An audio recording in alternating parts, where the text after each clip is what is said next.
Aw man, neat. Finally maxed out my stamina rings. I wonder how long I can glide for now.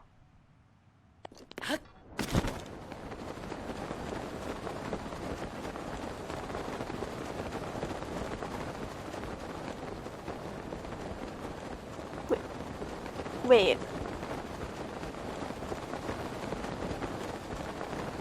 No, okay, hang on. There's no way someone could actually stay in the air for this long. Then you land unharmed? Not a single tick of damage from falling off the top of a mountain? Yeah, there's no way this is realistic at all. Or is it? The Legend of Zelda Breath of the Wild is a spectacular game enjoyed by many, showcasing exactly what the Nintendo Switch is capable of in terms of graphics, setting a bar that couldn't be reached by many other highly anticipated games. Pokemon. Despite being a drop-dead gorgeous game, Breath of the Wild introduced many new features never before seen in any Zelda game, which flesh out the world as a whole, adding a new place for players to explore. Up. Now, you can scale the sides of cliffs and mountains and sail back down to the bottom on your paraglider, making this 3D rendered landscape feel truly three-dimensional.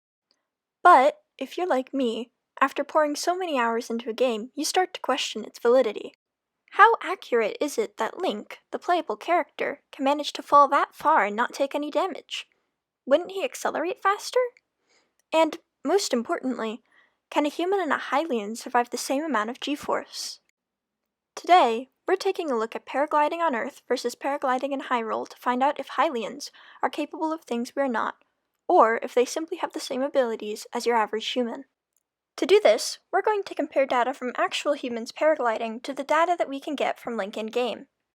I am going to ignore certain aspects of the game that wouldn't influence real life, though, like the extra stamina rings you can get from eating stamina-filled foods or sleeping in very soft beds. Let's be real, I think we all know soft beds don't make you super hyper, and eating a honey-glazed apple won't let you hang on to something for an extra 30 seconds.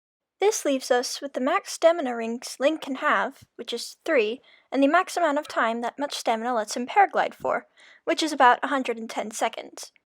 The longest jump I was able to manage was roughly 104 seconds long, but the stamina bars weren't fully depleted and I wasn't able to do more than 10 takes due to time limitations, so I'm going to be using that for reference.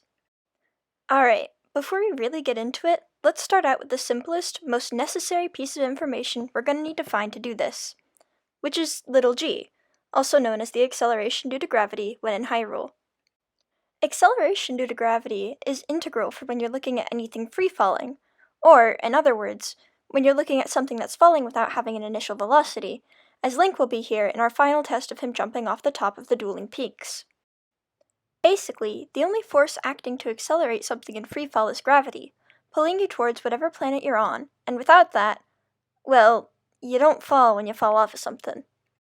To do this, I decided to shoot an apple off of an apple tree, simulating a fall from rest, and then I used one of the kinematic equations to find g, y equals gt squared divided by 2. Here's that clip.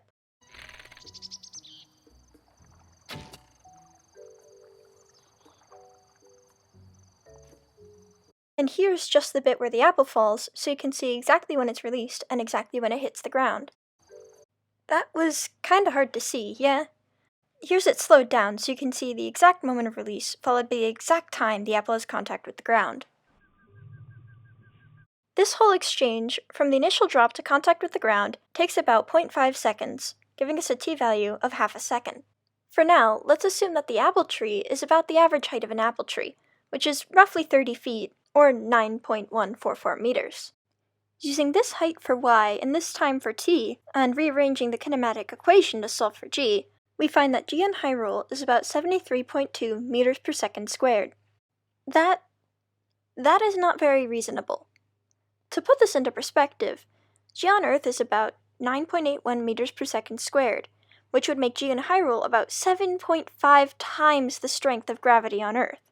So, that apple, falling from a height of 9.144 meters in 0.5 seconds, should not be an apple upon contact with the ground. It should be applesauce at that velocity, or just an apple mush of some sort. So, knowing this, we know now that we need to find a g that makes more reasonable sense. What probably messed up this first attempt was the assumption of the height the apple fell from. Thus, let's remeasure the tree and try again. Instead of using the average apple tree height, we're going to measure how high the tree is in relation to Link, the playable character, and use his assumed height to try to have a more accurate measure of the tree. For this, we're going to assume that Link is about 1.75 meters high, as found in the Quora post cited in my sources, so you can go there for an in-depth explanation as to how they figured out Link's approximate height. Now, if we go back and use a screenshot from the apple clip and overlay Link with the section of tree that we measured him next to, we can stack links up until we reach the apple.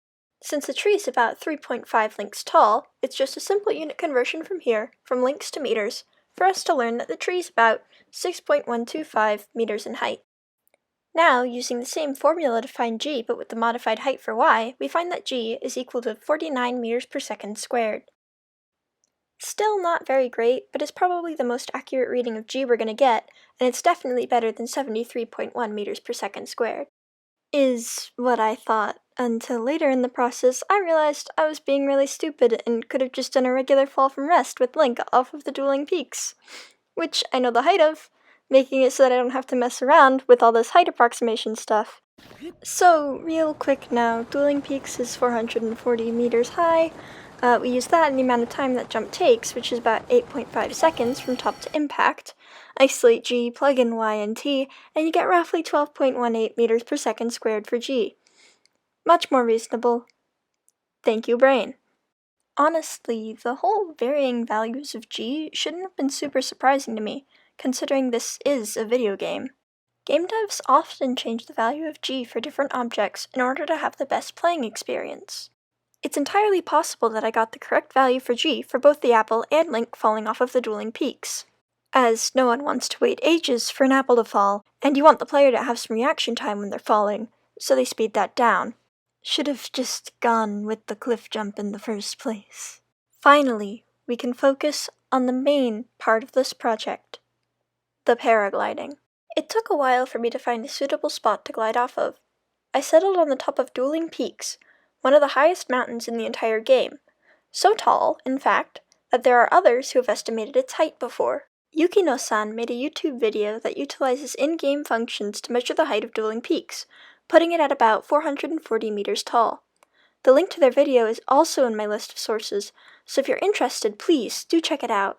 I would have gone about this process to measure the apple tree from earlier, but it requires a slightly hacked version of the game, and I'm not very keen on murdering my Switch, even if it is for science. For those of you who are wondering, no, I couldn't have tried to calculate g from my jump off the cliff, even though this is a fall from rest. This is because of a concept in physics called lift. Lift is actually relatively easy to explain for a paraglider. As the glider moves through the air, it cuts through the layers of air particles it comes into contact with, creating two different streams of air. Despite the fact that the surface area of the top of a paraglider is larger than the one of the bottom, the two streams of air meet back together at exactly the same time on the other side of the glider. So, what's happening here? Swiss physicist Bernoulli discovered in 1738 that as the speed of a fluid increases, the pressure it creates decreases. This goes for air as well as liquids. Since the air on the top of the glider meets the air on the bottom at the same time, regardless of the increased distance it must travel, this means that there's a layer of lower pressure surrounding the top of the glider. In contrast to this, since we know that the air on the bottom has a smaller distance to cover over the same amount of time, that means that there's a layer of high pressure on the bottom of the glider. This high pressure supports about 1/4 of the lift given to the glider, and the lower pressure on the top takes up the other 3/4, while the lift as a whole works towards the goal of slowing down the glider's acceleration. I want to calculate both the overall acceleration when we reach the bottom of the mountain and the amount that acceleration was slowed down by because of lift, hence the whole hecticness of me trying to get an accurate read for acceleration due to gravity earlier. The lift acceleration will be equal to the acceleration due to gravity on Hyrule, minus the acceleration when landing the paraglider. In order to find the acceleration when landing the paraglider, we're going to have to look at the footage I have of Link jumping off of the dueling peaks. So here it is. I sped up some of the middle of it so you wouldn't have to sit through over a minute of wordless game footage.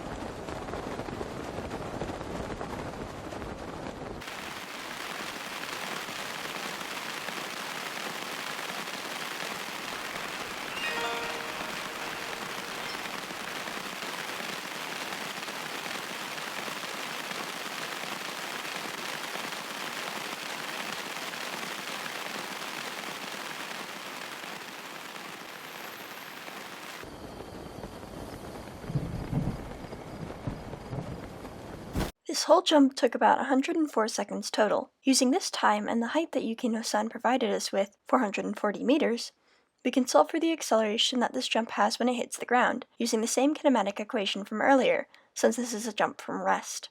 This turns out to be about 0.08 meters per second squared. Now, we can subtract this value from that of the value we got earlier for gravity, leaving us with a lift of 12.1 meters per second squared. So, that's all really interesting and great, but it doesn't really help us answer our question. Is a Hylian built differently than a human? To answer that, we're going to need to make use of another one of the kinematic equations. V squared equals V naught squared plus 2a times y minus y naught.